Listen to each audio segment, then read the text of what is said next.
So whatsapp guys, welcome back to house of ambition. My name is Neha और मैं हाजिर हूँ हमारी इंग्लिश डोमेन सीरीज़ की 5th वीडियो के साथ। इसका मतलब ये है कि अगर आपने पहले वाली 4 वीडियो नहीं देखी है then do check them out on our channel house of ambition. ठीक है, इन वीडियोज़ में हम 25 क्वेश्चन करते हैं और उनके साथ आने वाले ग्रामेटिकल कॉन्सेप्ट्स पे भी डिस्कस कर लेते हैं, ताकि इस सीरीज़ के ख़त्म होते होते आपके पास एक अच्छी खासी फाउंडेशन हो जो कि आपको मदद करेगी फुल स्कोर करने में। ठीक है, तो बिना कोई देरी किए चलिए अपने फर्स्ट क्वेश्चन की तरफ चलते हैं। First question. अब इस क्वेश्चन में आपको दिए गए सेंटेंसेस को रीअरेंज करना है। ठीक है, सिर्फ और सिर्फ फर्स्ट नंबर पे लिखा हुआ और 6 नंबर पे लिखा हुआ सेंटेंस जो है वो अपनी सही जगह पर है। PQRS को आपको रीअरेंज करना है। चलिए। The traveller said, can you tell me the way to the nearest inn. Traveller ने कहा, क्या आप मुझे सबसे पास वाले इन का रास्ता बता सकते हैं। P, do you want one in which you can spend the night. क्या तुम्हें एक ऐसा इन चाहिए जिसमें तुम रात गुजार सको। Q, yes said the peasant, हाँ पेजेंट ने कहा। R, go right down the road and turn to the left, सीधा इस रोड पे चलते चले जाओ और फिर बाद में जाके लेफ्ट की तरफ मुड़ जाना। ठीक है। S, yes replied the traveler, 6 thanks a lot।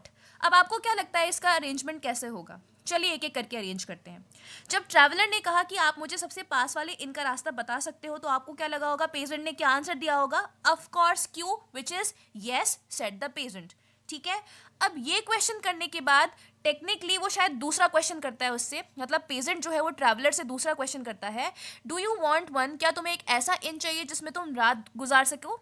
ठीक है, तो इसके जवाब में फिर ट्रैवलर कहेगा S, yes replied the traveller. ठीक है, फिर वो लास्ट में जाके उसे रास्ता बताएगा, that is R, go right down the road and turn to the left. तो इसका अरेंजमेंट क्या होना चाहिए, QPSR। एक बार चेक कर लेते हैं, QPSR। Okay. Next question. Money is not the root of all the evils, सारी बुराइयों की जड़ पैसा नहीं है।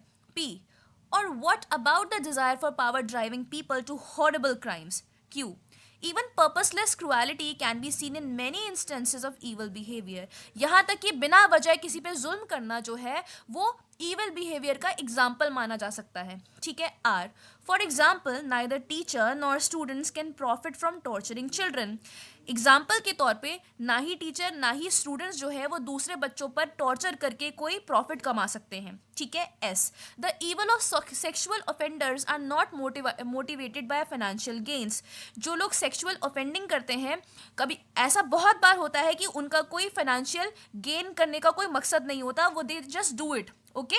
तो 6, no we can only say that money is the root of some evil, नहीं, हम ये कह सकते हैं कि मनी जो होता है बहुत बार ईवल कॉज होता है बहुत सारी बुराइयों का। अब आपको क्या लगता है कि इसका अरेंजमेंट कैसा होगा। जब हमसे कहा गया money is not the root of evils, ठीक है, तो पहले इसी स्टेटमेंट के सपोर्ट में आपको कोई स्टेटमेंट नजर आ रही है। हाँ, नजर तो आ रही है, क्योंकि ये जो ऑप्शन दिए हुए हैं PQRS, इसमें दो तरह के स्टेटमेंट है। एक वो स्टेटमेंट जो इसके दी गई स्टेटमेंट के कंटिन्यूएशन में है, ठीक है, और एक तरफ वो स्टेटमेंट है जो इसके अलावा ये भी स्थापित करके दिखा रहे हैं कि मनी की वजह से क्राइम हो सकता है। ठीक है, तो सबसे पहले क्या करते हैं, ये दिए गए स्टेटमेंट को ही आगे कैरी करते हैं। Money is not the root of all the evils. ठीक है। क्यों, even purposeless cruelty can be seen in many instances of evil behaviour. ठीक है, तो इसके बाद क्यों आना चाहिए। क्यों क्या कहता है, क्यों ये कहता है कि कभी कभार बिना वजह किसी पे जुल्म करना भी बहुत बार बुराइयों का रूट कॉज होता है। ठीक है, क्यों हो गया। अब अब पर्पसलेस क्रुएलिटी यहाँ पर कौन कर रहा है, यहाँ पर पर्पसलेस क्रुएलिटी मतलब बिना वजह यहाँ पर टॉर्चर कौन कर रहा है। तो आर ऑप्शन में हमें ये दिखाया गया कि टीचर्स और स्टूडेंट्स जो हैं इनका कोई पर्पस थोड़ी ना होता है, इसीलिए तो अगर वो चिल्ड्रंस पे अगर वो टॉर्चर चिल्ड्रन को अगर वो टॉर्चर भी करते हैं तो वो बिना कोई प्रॉफिट नहीं कमाते हैं। तो मेरे हिसाब से क्यू के बाद आर आना चाहिए। ठीक है, पर जैसे ये स्टेटमेंट आ जाता है उसके बाद पी आना चाहिए। क्यों, क्योंकि पी जो है काउंटर क्वेश्चन कर रहा है। और what about the desire for power driving people to horrible crimes, तो QRP, the evil of sexual offenders are not motivated by financial gains. ठीक है, जो एस है वो पी को सपोर्ट कर रहा है, राइट। तो इसका आंसर क्या होगा, QRPS, एकदम सही। ठीक है। Next, even small insects of living world is made up of large number of cells, जो लिविंग वर्ल्ड के सबसे छोटे इंसेक्ट्स भी होते हैं ना वो बहुत सारे सेल्स से बने होते हैं। P. Furthermore, the cell in these small creatures widely differ in their structure and function. और अगर आगे बात करी जाए तो इन ऑर्गेनिजम्स के अंदर मिलने वाले जो सेल्स होते हैं वो बहुत ही ज़्यादा डिफरेंट होते हैं अपने स्ट्रक्चर में और फंक्शंस में, right. Q of hundreds of thousands of cell, ठीक है, हजारों सौ, मतलब हजारों सेल्स से बने होते हैं ये, ठीक है. R even a mite has cells making up its skeletal structure. यहाँ तक कि जो माइट होता है ना, माइट इज एन इंसेक्ट, ठीक है, उसके भी बॉडी को अगर देखा जाए तो उसका जो स्केलेटल स्ट्रक्चर होता है वो भी सेल्स से बना होता है, ठीक है. माइट कितना छोटा होता है बट उसकी बॉडी भी सेल्स से बनी होती है, ठीक है. S it also has cells dedicated to digestive and reproductive functions. Sixth, the cell system of organism is microscopic but marvelous, isn't it? आपको क्या लगता है इसका अरेंजमेंट कैसा होगा? अब देखिए, इस स्टेटमेंट में पहले ये बोला गया कि even small insects of living world is made up of a large number of cells, ठीक है. अब ये स्टेटमेंट है.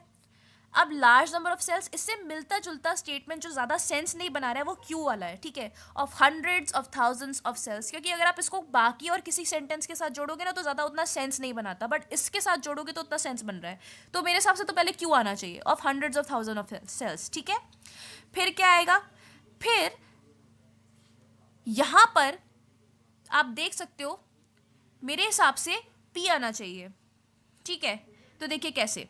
Furthermore, the cells in these small creatures widely differ in their structure and function. क्यों पी आना चाहिए? क्योंकि जो ये पी है ना वो इस स्टेटमेंट को आगे लेके जाता है और ये बोलता है कि वो सेल्स सिर्फ नंबर में ज़्यादा नहीं है, अपने फंक्शंस और स्ट्रक्चर में भी डिफरेंट होते हैं. तो फिर क्या हो गया? क्यू के बाद पी आ गया, ठीक है. फिर इसके बाद क्या आना चाहिए? आप खुद ही गेस कर सकते हो कि इसके बाद एक अच्छा सा एग्जाम्पल आ जाएगा, राइट. तो even a might, Q P R और फिर लास्ट में एस. देख लेते हैं इसका आंसर, क्यू पी आर फिर S. Okay. Question number 4. Advocates of space programs argue for spending huge amount of money on exploring Mars. ठीक है, जो लोग स्पेस प्रोग्राम्स को सपोर्ट करते हैं वो ये बोलते हैं कि हमें मार्स को एक्सप्लोर करने के लिए बहुत पैसा खर्च करना चाहिए, ठीक है, या फिर स्पेंड करना चाहिए, नॉट खर्च करना चाहिए बट इन्वेस्ट करना चाहिए, ठीक है. P but there is no firm evidence of any valuable mineral that can be extracted from Mars and transported to earth. But ऐसे किसी भी मिनरल का, किसी भी वैल्यूएबल मिनरल के मिलने का एविडेंस नहीं है मार्स पे जिसे हम मार्स से एक्सट्रैक्ट कर सके और उसको वापस अर्थ पे लेके आए, ठीक है. क्यू वर्स nobody has an idea what desirable microbes or poisonous material we will be importing from Mars. और इससे भी बुरा क्या हो सकता है, किसी को ये पता ही नहीं है कि हम कितने पॉइजनस माइक्रोब्स को और मिनरल्स को मार्स से धरती पर लेके आ जाएंगे अगर हम ऐसा करते हैं तो. R.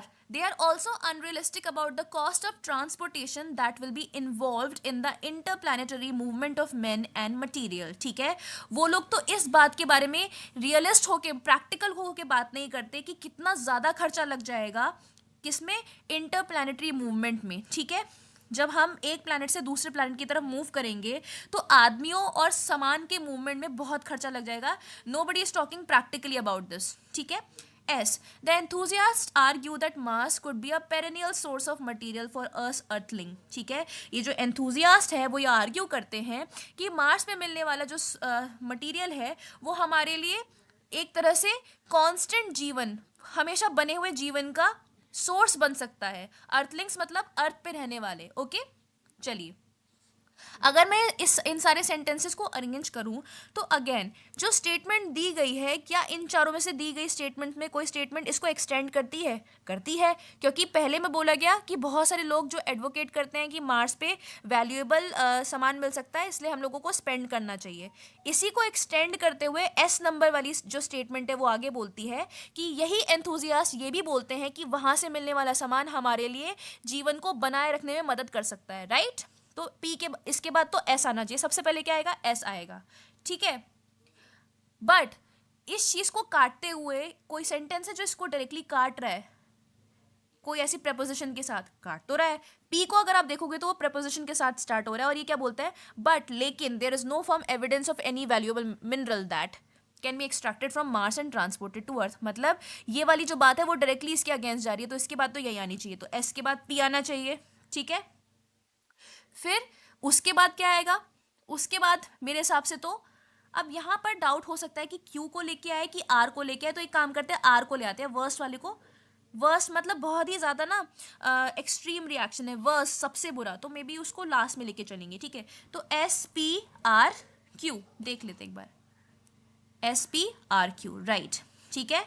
मैंने यहाँ पर क्यों बोला क्यू को लास्ट में लेके जाए, क्योंकि जो वर्स्ट होता है और सबसे बुरा, अब ये जो सबसे बुरे वाले सेंटेंस होते हो ना, मतलब जहाँ पर आप एक्सट्रीम रिएक्शंस दिखाते हो, एक्सट्रीम इमोशंस की बात करते हो, वो जो सेंटेंस होते हैं ना वो सबसे एंड के लिए बचाए जाते हैं, और सबसे बुरा अपने सेंटेंस को खत्म करने के लिए बचाए जाते हैं, राइट। चलिए next. The lead story P at 4 a.m. Q in tonight's news. R concerns the fire. S which engulfed the Columbia College 6 this morning. ठीक है, जो द लीड स्टोरी थी इसके बाद क्या आना चाहिए, मेरे हिसाब से इसके बाद आना चाहिए the lead story in tonight's news, मतलब Q, फिर आना चाहिए आपका क्या, कंसर्न्स द फायर, ओके।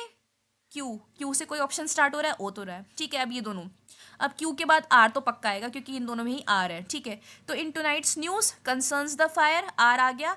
अब फायर के बारे में ही एक्सटेंशन करते हैं, पहले एस को देखते हैं। In tonight's news concerns the fire which engulf the Columbia college at 4 PM, ये तो एकदम सटीक बैठ रहा है, तो यहाँ पर क्या होना चाहिए, QRSP, QRSP। तो क्वेश्चन, इसका आंसर क्या होगा, 2QRSP, okay. Next question number 6 है, यहाँ पर आपको क्या करना है, इडियम्स दिए गए, इडियम्स का मतलब देखना है, ठीक है। मतलब जो इडियम आपको दिया गया है इसका मतलब इन चारों ऑप्शन में से निकालना है। Throughout the reporters effort many unknown facts have come to light, ठीक है।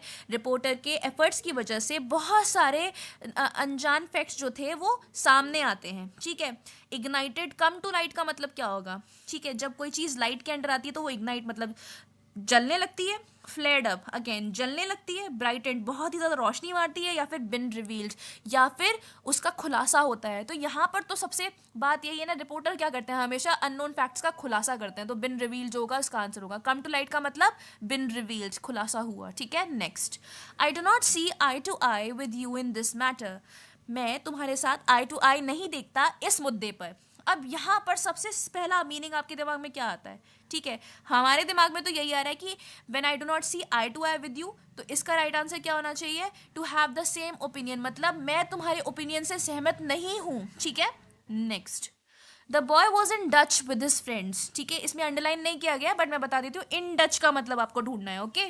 जो बॉय था वो डच में था अपने फ्रेंड्स के साथ, in love, in good terms, in awe, या फिर in trouble.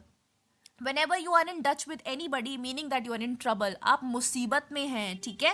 Next, when he asked me the way to the cafeteria I told him to follow his nose, ठीक है। जब उसने मुझसे पूछा कि कैफेटेरिया की तरफ कैफेटेरिया कहाँ पर है, तो मैंने उसे कहा कि फॉलो योर नोज, अपनी नाक को फॉलो करो। अब हमारी जो नाक होती है वो हमेशा सामने वाले डायरेक्शन में पॉइंट आउट करती रहती है, मतलब उसने क्या कहा, अपनी नाक को फॉलो मतलब स्ट्रेट चलते रहो, तो इसका आंसर क्या होगा, गो स्ट्रेट अहेड, ठीक है। The departmental store is open around the clock, when something works around the clock meaning वो दिन रात काम कर रही है, तो इसका आंसर क्या होगा, दिन रात, ठीक है, डे एंड नाइट।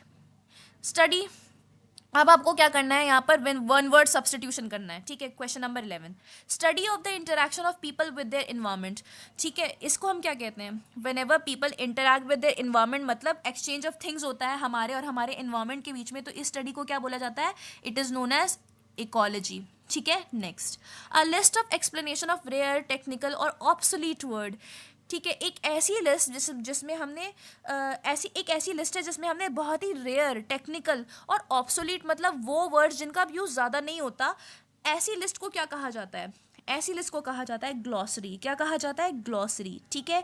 डिक्शनरी हमें पता है सारे वर्ड्स की मीनिंग होती है। लेक्सिकन मतलब क्या, लेक्सिकन का मतलब होता है एक स्पेसिफिक भाषा जो किसी स्पेसिफिक इंसान या स्पेसिफिक कंपनी या स्पेसिफिक काम से रिलेट होती है। फॉर एग्जांपल बिजनेस की भाषा अलग होती है, तो बिजनेस का लेक्सिकन अलग होता है, ठीक है। आपका खुद का लेक्सिकन अलग हो सकता है एज कम्पेयर, फॉर एग्जाम्पल अगर आप कोई बहुत स्पेशल वर्ड यूज़ करते हो तो वो आपकी खुद की लैंग्वेज हो जाएगी और कोई यूज़ नहीं करता ना, राइट। नेक्स्ट है कैटलॉग, कैटलॉग तो मतलब लिस्ट होती है आइटम्स की, ठीक है। Next, underground place for storing wine और अदर प्रोविजंस, ठीक है, एक ऐसा प्लेस अंडरग्राउंड जहां पर हम वाइन को स्टोर करते हैं, उसे क्या कहा जाता है, उसे कहा जाता है सेलर। आपने बहुत बार सुना होगा मूवीज में, I am going to get the wine from the cellar. Cellar क्या है, मैं सेलर एक ऐसा अंडरग्राउंड प्लेस होता है, घरों की बेसमेंट में होता है, जहां पर हम वाइन को स्टोर करते हैं, maybe to maintain the temperature. ठीक है, नेक्स्ट नंबर 14 है, फ्री समबडी फ्रॉम ब्लेम और गिल्ट। जब हम किसी को उसके गुनाह से या फिर उसके गुनाह से उसको आज़ाद कर देते हैं, तो ऐसे में उसे क्या कहा जाता है, एक्सक्यूज, रेप्रिमांड, एक्सोनरेट या फिर अक्विट। इसे क्या बोला जाता है, एक्सोनरेट करना। ठीक है, क्या बोलते हैं, एक्सोनरेट, मतलब उसको उसके गिल्ट से आज़ाद कर दिया गया, गुनाह से नहीं। गुनाह का मतलब तो अक्विट हो जाएगा, सॉरी, गुनाह का नहीं, गिल्ट मतलब क्या, उस जो उसके ऊपर हमने ब्लेम लगाया था उससे उसको आज़ाद कर देना, he is no longer blamed for any particular crime. Okay, next, one who plays for pleasure rather than as profession। एक ऐसा इंसान जो कोई भी स्पोर्ट्स खेलता है, नो प्रोफेशनली नहीं खेलता उसको, जस्ट फॉर प्लेजर खेलता है। ठीक है, सिर्फ मज़ा आ रहा है उसको, इसलिए वो खेले जा रहा है उसको, तो प्लेयर कहेंगे, अमेच्योर कहेंगे, या फिर परफॉर्मर कहेंगे, या फिर एक्टर कहेंगे। इसका आंसर होगा अमेच्योर। ठीक है, next, find the correct word. इन चारों मिसस्पेल्ड वर्ड में से आपको करेक्ट स्पेलिंग ढूंढनी है, तो आपको क्या लगता है कौन सी सही स्पेलिंग है, इंग्रेडिएंट की spelling. The answer is fourth, INGREDIENT। Okay, ये इंग्रेडिएंट की स्पेलिंग होती है, इंग्रेडिएंट। ओके, नेक्स्ट, यहाँ पर अकोमोडेशन की कौन सी करेक्ट स्पेलिंग है, and the answer would be first, CCM, याद रखिएगा। ठीक है, अकोमोडेशन, अकोमोडेशन, राइट। मिसलेनियस की स्पेलिंग क्या होगी, मिसलेनियस। जब भी आपको कोई वर्ड समझ में ना आए तो उसको ना धीरे धीरे करके प्रोनाउंस करिए, या फिर उसको तोड़ तोड़ के पढ़िए। मिसलेनियस, इसका आंसर क्या होगा, मिसलेनियस, ल की 2 बार साउंड आ रही है, राइट, और CE। Next, find the correct word. इनमें से कौन सा करेक्ट है, फिर से प्रिविलेज की स्पेलिंग क्या होगी, I will go with first and the first is answer. ठीक है, नेक्स्ट, ऑक्सिलरी की स्पेलिंग क्या होगी, ऑक्सिलरी की स्पेलिंग क्या होनी चाहिए। यहां पर अगर आप देख रहे हैं तो जो थर्ड और फोर्थ ऑप्शन है ना, वो सेम ही है, राइट।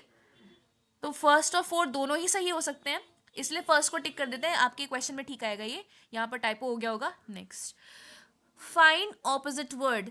आपको यहाँ पर एंटोनिम्स ढूंढने हैं। ठीक है, ऐसे नहीं आएगा, डायरेक्टली नहीं पूछेगा आपको, आपको बस एंटोनिम नहीं बोला जाएगा, सॉरी, आपको ऑपोजिट वर्ड नहीं बोला जाएगा, आपको एंटोनिम बोल दिया जाएगा। तो एंटोनिम का मतलब क्या होता है, ऑपोजिट वर्ड। तो ट्रांजिएंस, ट्रांजिएंस का मतलब होता है बेसिकली, जब भी कोई चीज़ जब होती है ना, वो बहुत ही छोटे समय के लिए होती है, टेम्पररी होती है। ठीक है, ट्रांजिएंस का मतलब तो ये होता है, तो ट्रांजिएंट लाइफ कहा जाता है, बहुत ही छोटी लाइफ होती है, राइट।